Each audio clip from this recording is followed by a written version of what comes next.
we're all evolving at our own pace, our own speed. There's no comparison. You are a unique soul who has been here in other lifetimes, other places, and you can never compare your journey, your soul, your expansiveness to anybody else's. Period. Welcome everybody to Spirituality. I am pleased, as always, to welcome back my good buddy and colleague Joanna to the show. Hi, how's it going, Kat? Today, I was hoping to chat with you and ask you some questions about healing and the healing journey. How would we go about even identifying what things we have that need to be healed, even if we have things to be healed, and how to sort of jumpstart that process? From your point of view, because I know that you do a lot of hypnotherapy sessions with people, how would you even identify if you have something that needs to be healed in your vibration?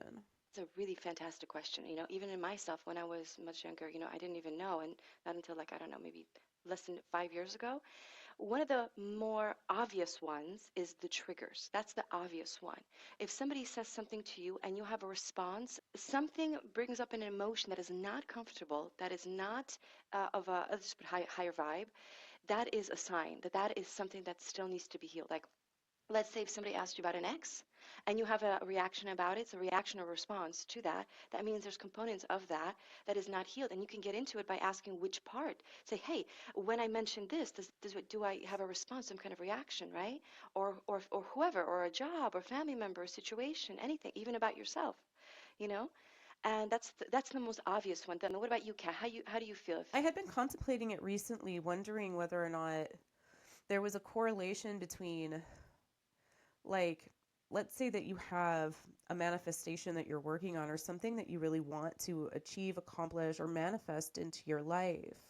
If we're experiencing resistance to a manifestation, like it hasn't come through for us yet, or the breadcrumbs aren't showing up, or it just feels like it's not working out, I was wondering if there was a clue there about inner healing. Like, do we have some sort of internal fear or internal something that is actually providing an energy resistance to the manifestation of the thing that we're actually wanting for ourselves? So the funny thing is with manifestation is like, we have our lessons that we signed up here for.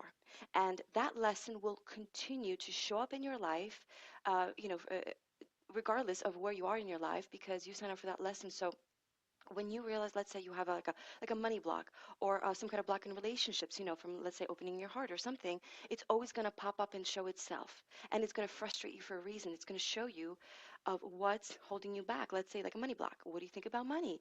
How are you acting towards it? What is your belief? We have to remember in manifestation that there is the lesson tied, and we have to be patient with ourselves. We have to be patient with our lessons. We have to be patient that we have lessons to overcome. Do the work, put in the work, but don't be upset that it hasn't shown up, because it's timing is everything.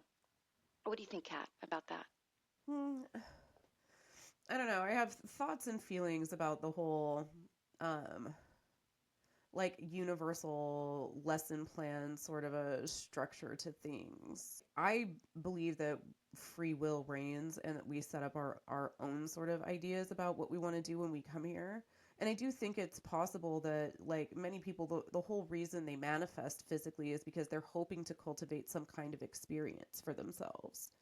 And that experience may be, I don't know if lessons is the word that I would choose for them, but it may be an expansive experience, an experience designed to grow the soul or push it further in a way. And that may just be my energetic block to the word lessons. Like, we need to teach you a lesson because you're naughty. Like, I don't know that that's the Yeah, word I would choose, yeah. but I think it's really that we set up experiences or things that we're kind of hoping to expand or grow the soul with, right? Expand our own experiences with. So that may just be semantics. I love the way that you had converted the word.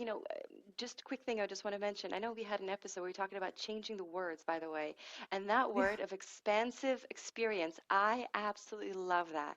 Because in a sense, you are right. I just want to say that, add to it, because lessons almost seems like the old world, like, scenario of lessons, like, this is the lessons, this is the discipline. And now we're changing with the age of Aquarius, and now we have to change the words. And I just want to say I absolutely love that. I'm going to be using that because it's brilliant. Expansive experience, like, EE, right? Like I said, I think it's just a question of semantics, but the word sort of like grates on the back of my head for some Yeah. reason. You know, as somebody who kind of does my own work, like I don't have like a therapist or anybody. I don't frankly I don't have the money to shell out to somebody else to help me with it. Do you know what I mean? So Hmm. just, and I think a lot of people are in the same boat.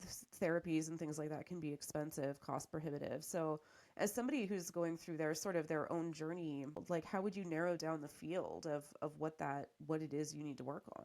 I suggest just to, and not even for a long time, it could literally be a minute, less than a minute even. Take out your notepad, take out something where you could actually write this down. So either on your phone, physically on a piece of paper, you literally don't need more than a minute, okay?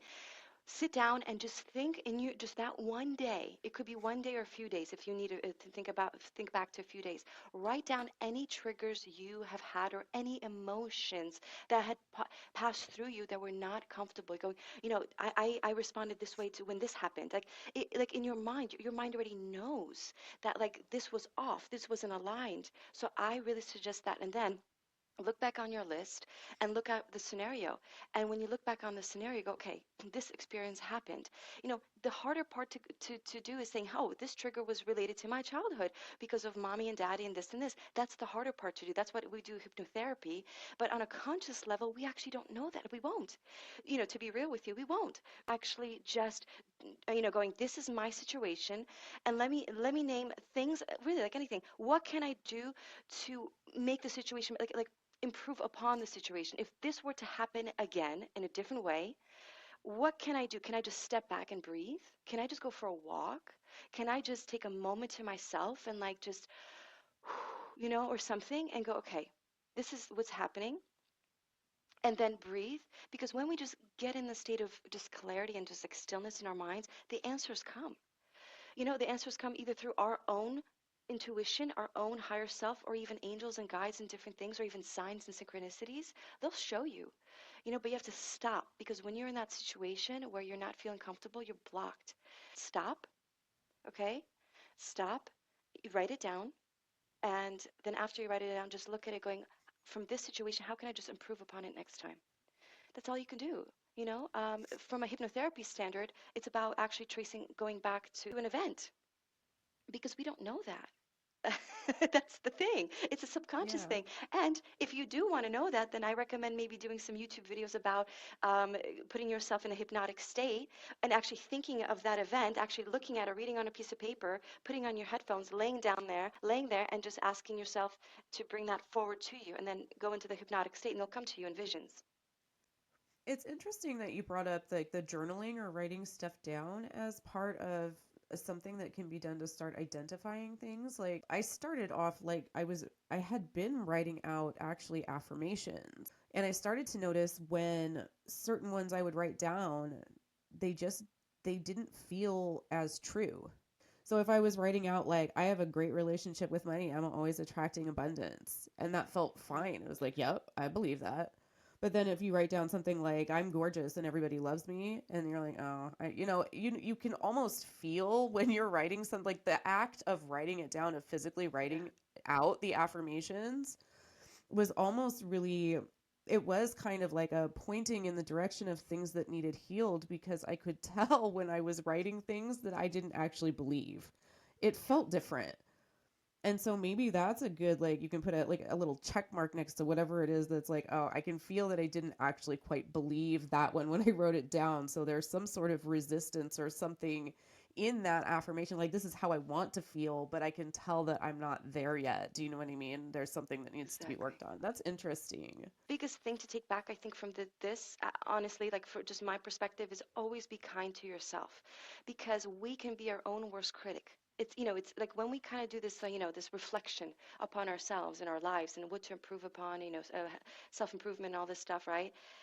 We could kind of be very kind of harsh with ourselves. Oh, I didn't do this, I'm not that. And what I've learned in my life is actually to do it, but do it in a way as I'm literally talking to a best friend, going, okay, Joanna, you didn't do this and do that, but it's okay. It's okay, girl. We're learning. You're processing, you're learning, you got all this stuff going on. And it's like literally, it's almost like giving a hug to yourself and being kind and compassionate to ourselves, because we really are our own worst critic. You think people who are family members and relatives.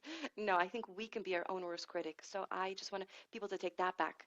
I don't think there's any way to have, and I think we've talked about this before. I don't think there's any way to have a 3D physical human experience and not end up with some things that need to be healed, some things that need to be looked at. Like I feel like that's just not even possible. Even if you locked yourself in a room and never interacted with other people and never did anything, you'd still end up with Yeah. feelings of isolation. And like there's just no way. I don't think there's any way to have this experience without experiencing the the contrast that we were meant to come here and experience.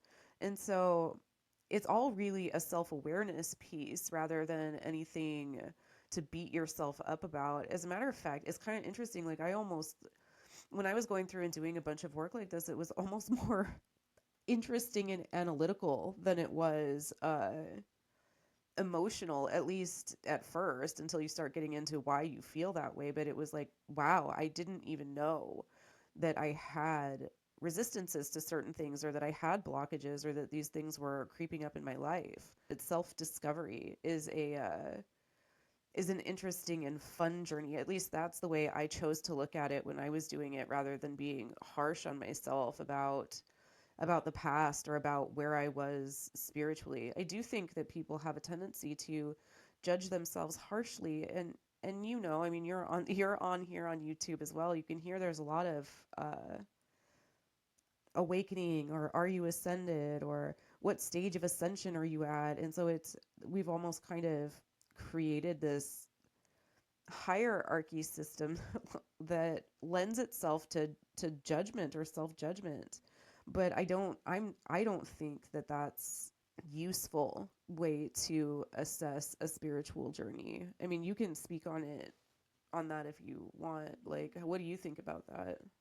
Yeah, the first thing I was thinking is that I had this funny flash of a vision of this, I don't know, caveman, like this mountain man, and he's in a cabin or something, and he's trying to isolate himself from the world, and it's going to find its way. Trust me, the lesson, the expanded experience. I love that. Expanded experience is going to come on knocking at his door, even if it's a bear. It's like, you know, or some kind of crazy animal, and that's the thing. You can't run away even though you think you can from your expanded experience. You came here on this earth 3D dense plane to experience all of it. And the thing is, exactly, I think there really has to be a different process instead of this hierarchy like you were mentioning of like, oh, I'm in this point of my ascension or this point. No, we're not. We're all evolving at our own pace, our own speed. There's no comparison. You are a unique soul who has been here in other lifetimes, other places, and you can never compare your journey, your soul, your expansiveness to anybody else's, period. We're all students and teachers in this life. Even the ones that you think are the students actually are the teachers too. This is a really great point. The more we touch on and really go into like that, there's no comparison. Your journey is yours and it's unique. And don't judge yourself of going, oh, I'm here, I'm there, and where am I? No, because we kind of, you know, it's not like a step by step, like what do you call it? Spirituality is not like, oh, I got to this step, now I'm here. We kind of go like it's a swivel. It's like a swirling thing where we think we move forward and then we take 10 steps back, and it's the evolution of the soul is not I think in steps. I think it's more of a rounded evolution. That's it. That's what do you think, I Kat? think it's really interesting because we do it's funny as humans we have this tendency to want to classify things or label them or make it a step-by-step process, try to simplify things as much as possible.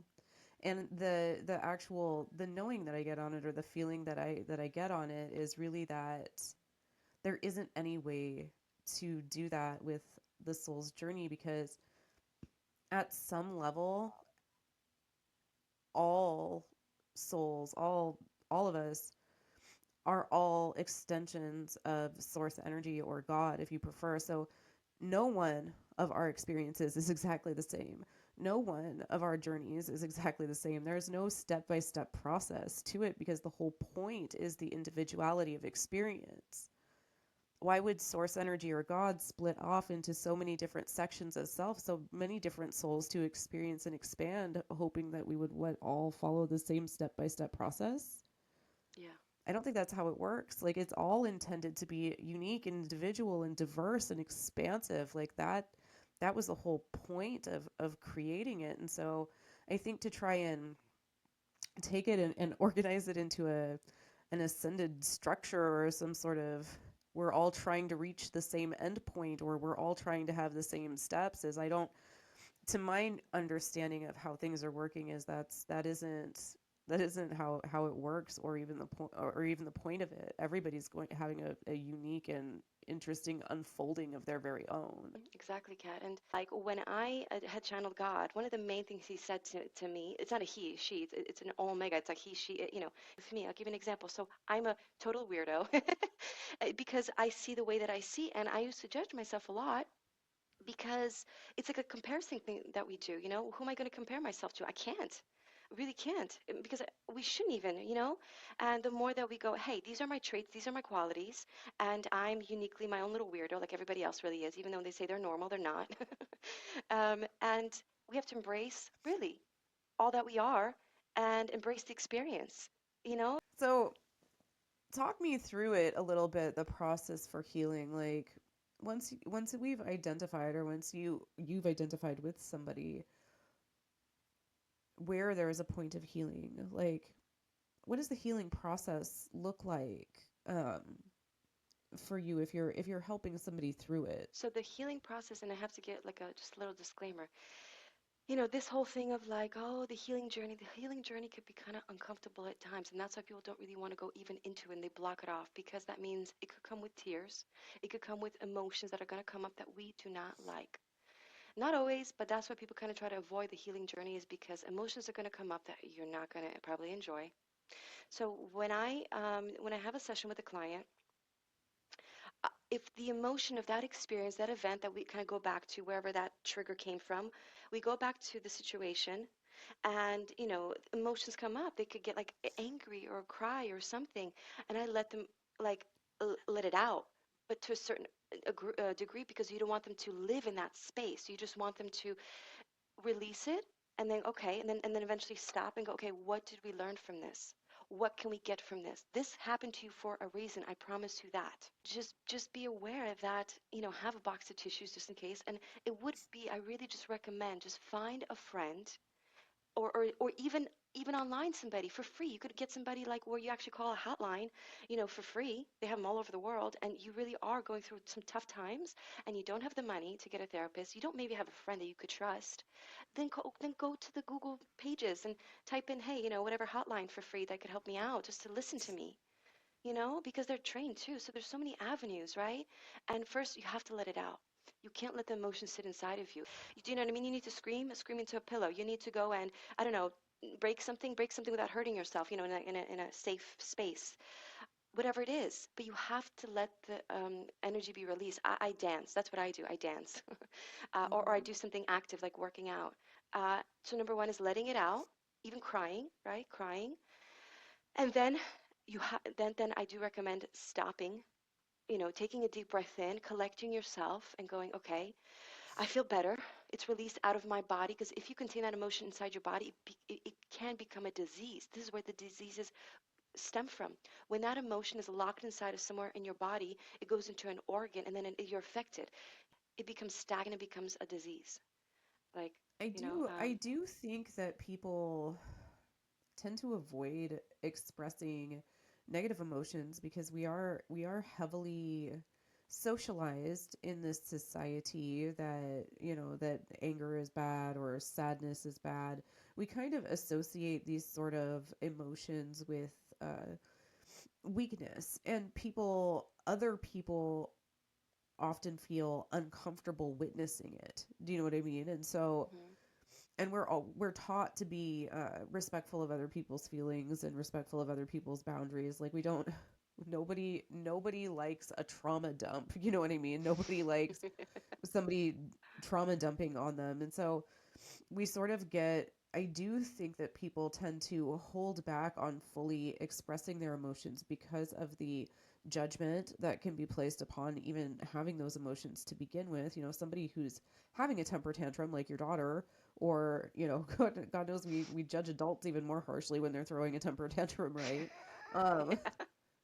for sure, right? Like, and so we are kind of hardcore trained to repress those kinds of feelings, to hold them back or hold them in, because there is a judgment, a societal judgment on crying, on throwing a fit, on having a tantrum, on being angry. I think part of the healing journey, and this is just me, like, is giving yourself permission to feel what you feel and allowing all of that to come out. You know, children, there's a reason I think that so much of what we do is like, be like a child, Hmm. heal, go to your inner child. A lot of the stuff in the Bible says be like a child, right? It's because children don't worry about stuff like that, they just express. And so giving ourselves permission, I mean, and maybe that's a good like initial step, is for, I mean, for the love of God, just give yourself permission to feel how you feel. All of your feelings are valid, you have them for a reason. We have a full spectrum of feelings as humans for a reason, so that you can express a whole spectrum of what it is to be human. So trying to chop off like a whole section of your feelings because it makes other people uncomfortable or because we're worried about being judged. And I think you're right. I think it can block up energies, cause resistance, and even cause sicknesses for sure. Finding that safe space to just express, even if it, I think, even if it's by yourself, if that's the only place you feel comfortable doing it, at least initially, go yell at a wall, yell into a pillow, like you said, or yell at upper management if you have to. They, believe me, they're understanding. They know how you Believe me. feel as a human, and they know you've been holding it back. So you want to yell at your angels and guides or yell at God? You won't be the first person in history who's done it. I promise Yeah. you, they understand. Yeah. If anybody's understanding and isn't going to judge you for it, it's upstairs, right? I wasn't talked to when I was young, and I should have. And now I kind of bottle things inside too. But I'm learning, even as an adult through my child, to open up again. So I'm actually learning in the age that I am to talk. I mean, and through my therapies too. So the point is either talking to yourself, like you said, Kat, but it's about not looking at society and the judgment of, of thinking that you're weak because you open up, especially men. I think men could think of, oh, opening up to my emotion, different things. I'm a man, I have to be strong and tough and all this stuff. And that's not just the way. It's a balance, and we're learning. I think all people, regardless of who they are, whether they're young, whether they're children, whether they're old, whether they're male or female or otherwise, like, if you're here on this earth and you're having a human experience, you experience all of the human emotions. And I don't know why we shy away from some of the ones that are the most important to us, you know, some of the most powerful ones that Hmm. there are for us. I don't know why we have this societal standard of being almost placid and flavorless, pleasant, when we have so many strong emotions. And I feel like it's not just what we would characterize as negative emotions like anger or sadness that we avoid, it's also strong, passionate emotions. People who are super happy or expressive, or people who are super passionate about what they do, we consider that weird too. So it's Hmm. almost like society or societal expectations wants to narrow us down into this very placid, malleable pleasantness that stays in this very narrow lane. That's an interesting contemplation. We're going to have to pick that thought process Yeah, up in a later conversation, I think, Joanna. absolutely. Thank you for joining me once again. Thank you guys for joining us. Drop us a comment. Let us know what you think. Let us know how your healing journey is unfolding for you. If there's steps or exercises or things that you do to work through things, always interested to hear it. Like, subscribe, all of that fun filled stuff. Check out Joanna over on her channel, Confessions of a Quantum Channeler, which will be linked in the description. And we will see you guys next time on Spirituality.